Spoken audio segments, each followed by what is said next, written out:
Hello hi అండి, welcome to the video. ఈ channel లోపల నేను ఇంట్రెస్టింగ్ టాపిక్స్ మీద అలాగే ఇంట్రెస్టింగ్ స్టోరీస్ మీద వీడియోస్ చేస్తూ ఉంటాను. ఒకసారి చెక్ చేసి మీకు నచ్చితే మాత్రం ఖచ్చితంగా సబ్స్క్రైబ్ చేసుకోండి.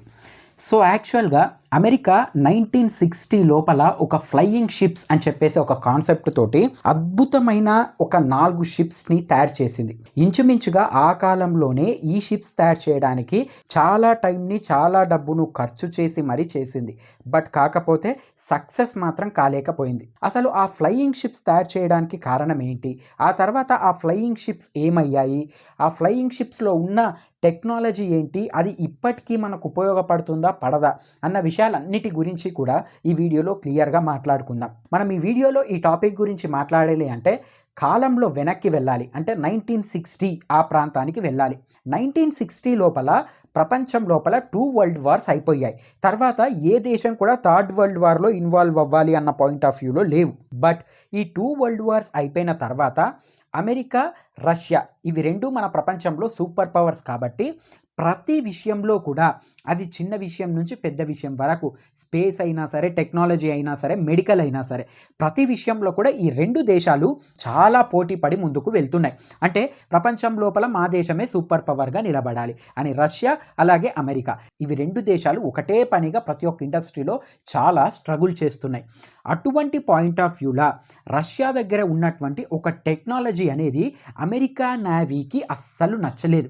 యాక్చువల్గా సెకండ్ వరల్డ్ వార్లో అమెరికా నేవీ అద్భుతంగా వాళ్ళ పర్ఫార్మెన్స్ని చూపించి యుద్ధం లోపల చాలా ఒక సపరేట్ గుర్తు అనేది వేసింది అమెరికా నేవీది అని చెప్పేసి. సో అటువంటి నేవీకి 1960లో రష్యా దగ్గర ఉన్నటువంటి ఒక టెక్నాలజీ అనేది అస్సలు నచ్చలేదు. అంటే వాళ్ళకన్నా అడ్వాన్స్డ్గా రష్యా దగ్గర ఉంది. అవి ఏంటివి అంటే న్యూక్లియర్ సబ్మెరైన్స్ అని చెప్పేసి సబ్మెరైన్స్ రష్యా దగ్గర ఉన్నాయి. ఈ సబ్మెరైన్ స్పెషాలిటీ ఏంటి అంటే ఇవి సముద్రం లోపల 75 km/h స్పీడ్తో వెళ్తాయి. ఇంత స్పీడ్ తోటి వెళ్ళేటటువంటి సబ్మెరైన్స్ని పక్కన పెడితే కనీసం షిప్స్ కూడా అమెరికా దగ్గర పర్ఫెక్ట్గా లేవు. అందులోనూ ఈ సబ్మెరైన్స్ ఇంచుమించుగా సముద్రం లోతులో 350 మీటర్స్ కన్నా లోతులోకి వెళ్ళి ఈ స్పీడ్ తోటి ట్రావెల్ చేయగలుగుతాయి. ఈ స్పీడ్ తోటి అంత లోతులో ట్రావెల్ చేస్తున్న షిప్ని అమెరికాకు సంబంధించిన ఏ నేవీ షిప్ అయినా సరే వాళ్ళ రేడార్లో కానీ సోనార్లో కానీ డిటెక్ట్ చెయ్యలేదు. కాబట్టి ఈ సబ్మెరైన్స్ చాలా సింపుల్గా చాలా ఈజీగా అమెరికాకు సంబంధించిన షిప్స్ని ఫాలో అయ్యి వాటి మీద అటాక్ చేయడానికి చాలా ఛాన్సెస్ అనేవి ఉన్నాయి. సో ఈ టెక్నాలజీ అనేది అద్భుతమైనది. ఈ టెక్నాలజీ ప్రపంచంలో ఏ దేశం దగ్గర లేదు. ఈ టెక్నాలజీ గురించి తెలిసిన తర్వాత అమెరికాకు ఏదో ఒకటి చెయ్యాలి అని చెప్పేసి ఒక ఆతృత బాగా పెరిగిపోయింది. మనందరికీ తెలిసిన విషయమే, అమెరికా అనేది టెక్నాలజీలో కానీ దేంట్లో కానీ ఎప్పుడు నేను ముందు ఉండాలి అని చెప్పేసి ఒక కాంపిటేటివ్ స్పిరిట్ తోటి ముందలు ఉండేటటువంటి ఒక కంట్రీ. సో ఈ టెక్నాలజీకి ఇంకా ఎక్స్ట్రాడినరీగా నేను చెయ్యాలి అని చెప్పేసి 1960లో అమెరికాకు సంబంధించినటువంటి చాలా సైంటిస్టులు ఒక పనిలో పడిపోయారు. ఎలాగైనా సరే మనం అద్భుతాలను క్రియేట్ చేయాలి అని చెప్పేసి. అలా వాళ్ళు ఈ అద్భుతాన్ని క్రియేట్ చేయాలి అని చెప్పేసి సెర్చ్ చేస్తున్న సమయంలో హిస్టరీ లోపల ఒక అద్భుతమైన టెక్నాలజీ వాళ్లకు దొరికింది. మళ్ళీ మనం ఇంకొంచెం వెనక్కి వెళ్తే 1906 లోపల ఇటలీకి సంబంధించినటువంటి ఒక సైంటిస్ట్ ఒక షిప్ని తయారు చేశాడు. ఈ షిప్కు ఉన్న స్పెషాలిటీ ఏంటి అంటే ఆ షిప్ అనేది వాటర్కి తగలకుండా వాటర్ నుంచి కొంచెం హైట్లో ఉండి వాటర్ మీద చాలా ఫాస్ట్గా ట్రావెల్ చేస్తుంది. ఇంతకుముందు మనం చెప్పాం కదా, రష్యన్ సబ్మెరైన్ 75 km/h ట్రావెల్ చేస్తుందని. అంతకన్నా ఎక్కువ ఫాస్ట్గా ఈ షిప్ అనేది ట్రావెల్ చేయడం జరుగుతుంది. దీన్ని హైడ్రోఫాయిల్ షిప్ అని చెప్పేసి పిలుస్తూ ఉంటారు.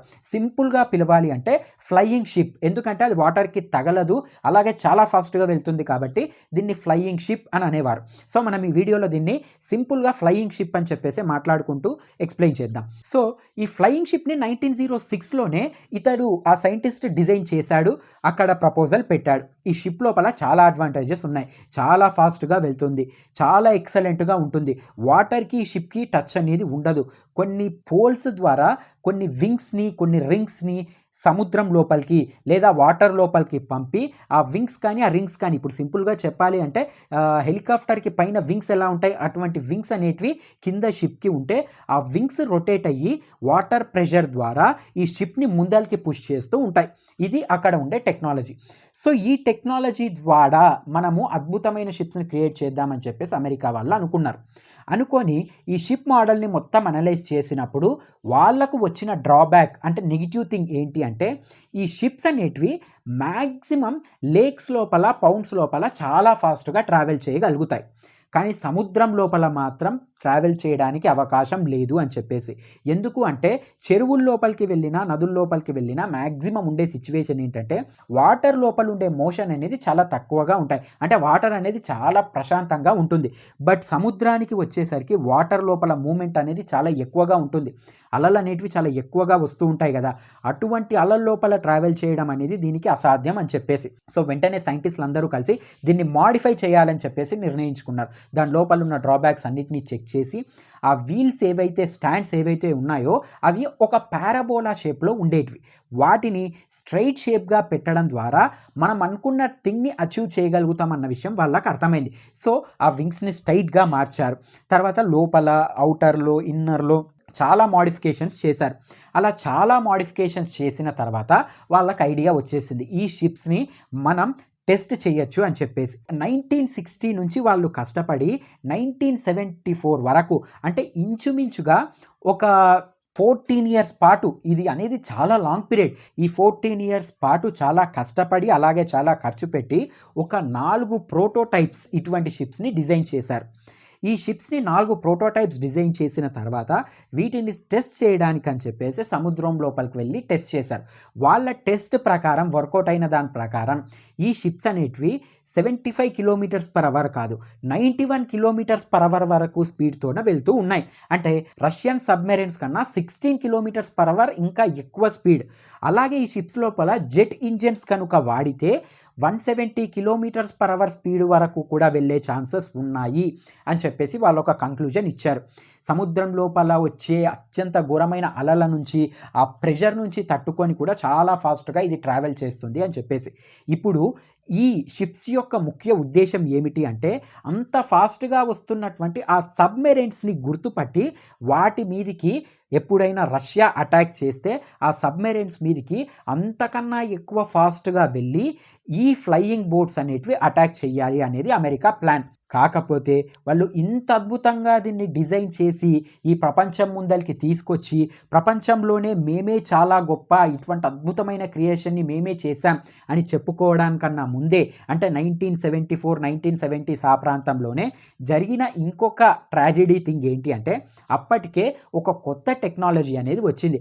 ఆ టెక్నాలజీ ఏంటి అంటే, ఇప్పుడు అమెరికన్ సబ్మెరైన్స్ అయినా, యుఎస్ఏ సబ్మెరైన్స్ అయినా, ఏ దేశానికి సంబంధించిన సబ్మెరైన్స్ అయినా సముద్రం లోపల ఎంత లోతులో వెళ్తున్నా, ఎంత స్పీడ్ మీద వెళ్తున్నా కానీ సింపుల్గా హెలికాప్టర్లో వెళ్ళి అక్కడ ఏ సబ్మెరైన్ ట్రావెల్ చేస్తుందో దాన్ని డిటెక్ట్ చేసి దాని మీదకి డైరెక్ట్గా హెలికాప్టర్ మీది నుంచే మిజైల్ని వదలచ్చు.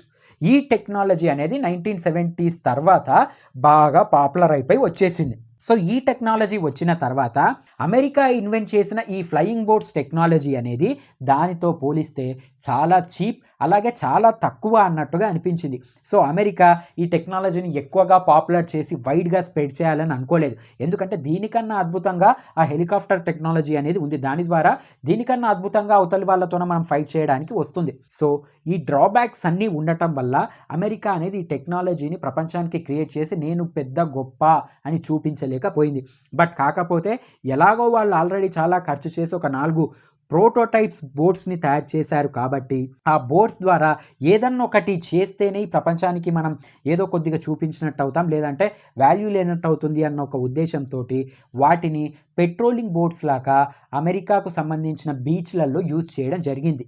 ఇంకొక డ్రాబ్యాక్ ఏంటంటే, ఈ ఫ్లయింగ్ బోట్స్ అనేవి ఎక్కువ వెయిట్ను కూడా అస్సలు మొయ్యలేవు.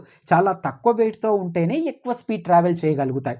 ఈ డ్రాబ్యాక్ కూడా అమెరికాను చాలా వెనక్కి నెట్టేసింది. అందుకనే చాలా తక్కువ మందితోటి జస్ట్ పెట్రోలింగ్ బోట్స్ లాగా వీటిని కొన్ని రోజుల పాటు యూజ్ చేశారు. ఇవి ఎక్సలెంట్ సర్వీస్ అంటే మాత్రం ఒక 10 ఇయర్స్ పాటు అమెరికాలోని బీచెస్లలో మంచి సర్వీసెస్ని ఇచ్చాయి.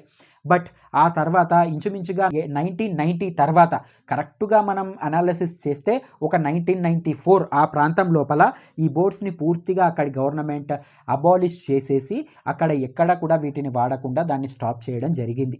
అలా అమెరికా ఏదో చెయ్యాలి, ఒక కొత్త టెక్నాలజీని సృష్టించాలి అని చెప్పేసి ట్రై చేసిన ఈ థింగ్ అనేది పెద్దగా సక్సెస్‌ఫుల్ కాలేదు.